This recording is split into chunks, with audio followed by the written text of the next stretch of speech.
good morning no sa inyo. Ang may ara ako nga may initial investigation ako no hasta subong sige na kon nga imbestiga sige na kon nga pamangkot kag interrogate ka sa aton naman ng mga gwardiya no kung paano na kapalagyo ang aton nga PDL nga babayi sa nagligad nga adlaw o gabi no sa subong no nakapalagyo ko no ini ang babae pangod sa pagtaklas sa isa ka kahoy o butong no pakadto sa pasaka sa pader no kag naglumpat ini nga babae kag natukiba na lang ini sa pag head count nila mga alas 5 sang aga no kulang na ang babae ng isa ka babae sa insigita gin-report nila sa akon. Sir, paano sir, in clarification, wala ni siya sa sulod sang selda sir, paano ni siya nga nakagwa? Well, ang aton da selda abi gamay, may 14 kita da ka babae. So ang makaigo da mga 8 lang kabilog. So ang dira after sa sago asang selda may ara na sila da nga ginatulugan man medyo may palayas pala dira sila ga katulog kay kung dito sa sulod maano naman magutok. Okay, during that time sir wala ta sang personnel nga nagabantay sa aton sini nga PDL sir?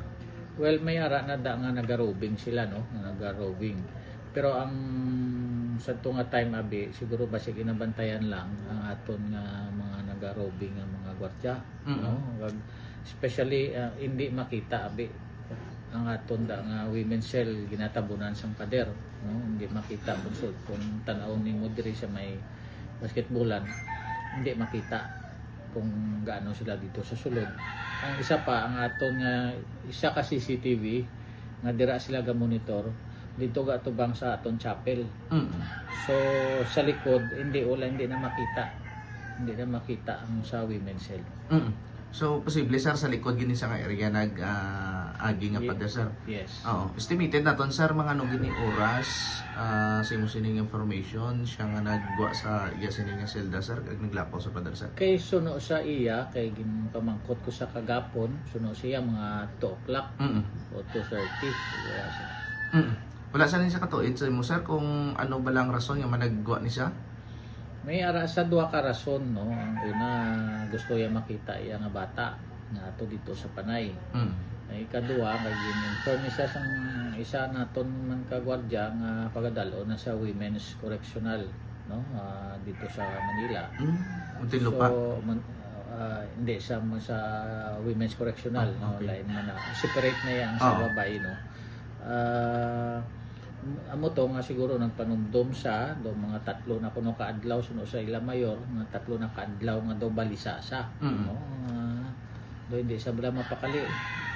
So that's why nga siguro nagpanumdum sa nga malagyo.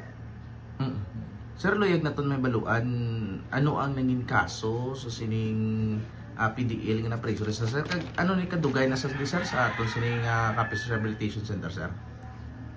Ang iya sinikaso nasintensyanan ni siya no 9165 nga droga man duwa siniya kaso ang isa 6 months to 3 years kang isa 6 months to 1 year ni-release ni siya sang nagligad through recognizance no sang May 30 gin-release ni siya sang May 30 kagin balik ni sa gindakop ni sa liwat kay tungod nag-violate siya sa probation nila no wala siguro ng kadto dito sa parole and probation wala sa dito ng kadto may gakondak na sila mga random drug test wala siya so ginpadakop sa liwat no ginpadakop sa liwat ang botang balon nga ang iya nga sentensya nga 4 years iya ginaya nga iya ginayang tapuson. So meaning naka-avail ni sa sang nataw naton nga recognizance. And then nag-grant sa parole. Sa probation. Failed siya nga nag-report sa parole officer. Yes. So rason nga gin apprehend siya liwat. Sir, mga oras nato ni siya nakita kahapon kag diining lugar sir, particular sa Sudad Soras. According sa aton man nga Chief of Police Lieutenant Colonel Umuad dito sa Barangay Lawaan. Mhm. Nag-report naggakontakanay man kami abi kagapon, so muna na dito siya nadakpan. Mm. Sa sini sir sa bahin sang Capiz Rehabilitation Center, first time ni natabo sir. Since ang akong pagpungko di 2008 katatlo na ninyo tabo, no? Mhm. Ang una 21 days na recover na mo. Ang ikaduwa nga nag-escape mga minutos lang o Mhm. 30 minutes na lagas na mo sa may highway. Ikatatlo ang ninyo siyang babae. So first time ini ang babae nga nag-escape. Okay. Sige. Sa sini sir nga kang tanan sir, bilang wardens ang Capiz Rehabilitation Center sir, ano bala ang mangintikang naton sini nga o kon ano pagid mga intervention nga dapat naton nga pagahimuon agon nga malikawan ang mga kasubong sini nga mga hitabo sir. So siguro una sa tanan no, dugangan ang aton nga mga prison guards, no, para madugang sa pagbantay. It's because nga ang aton nga prison guard tatlo lang ka prison guards na on duty that time, no, tatlo man ka auxiliary, so masyado kulang. So kinanglan naton dugangan aton pasilidad, pataason naton ang aton nga kuan nga pader. So need naton siyempre budget, no. Wala man kita yan dire mismo sa aton jail, wala man kita budget para dira. So kinanglan naton bulig, no, aton man nga pinangga nga gobernador Otto Castro, para matigaan at sang aksyon man ang kinanglanon sang pasilidad sang CRC.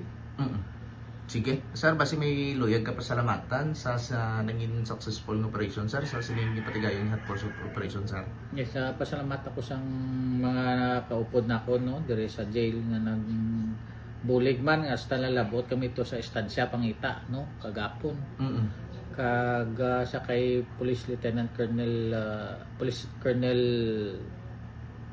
Humwad, no, nga nagbulig sa iya effort kay sa iya mga kapulisan nga nagbulig hasta nga nadakpan ang aton nga nakapalagyo nga preso. Madamo gid nga salamat sa inyo. Sige sir, last din lang siguro sir, basi may ara ka sang panugyan, iyatag kami sa aton sining nga mga PDL at the same time sa aton nga mga pamuluyo nga wala lang sila sang dapat pangakabalakan sa sining pagkagawa sa sining PDL sir. Yes, ang aton nga mga PDL, no, pasalamat ako sa ilang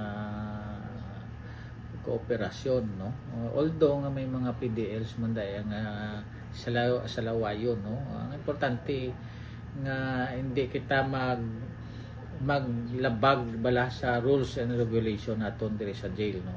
Labi na gid inang mga nagpalagyo, mga nag-aaway o kung ano man da nga mga illegal activities, sundo nato ng patakaran sang Capiz Rehabilitation Center.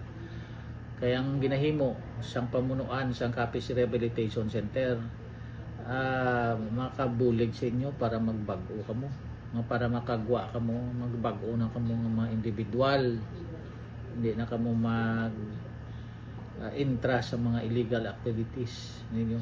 Although may araman kita ya PDLs nga mga siyempre wala pa na sila masintensyahan, pinanglan hindi pa na sila ya guilty, no. May araman daya nga siguro aton disentensyado mga 40 plus na mga PDLs. So sa ila, no, madamo nga salamat sang ilaman nga pagbulig diri sa opisina kag kooperasyon.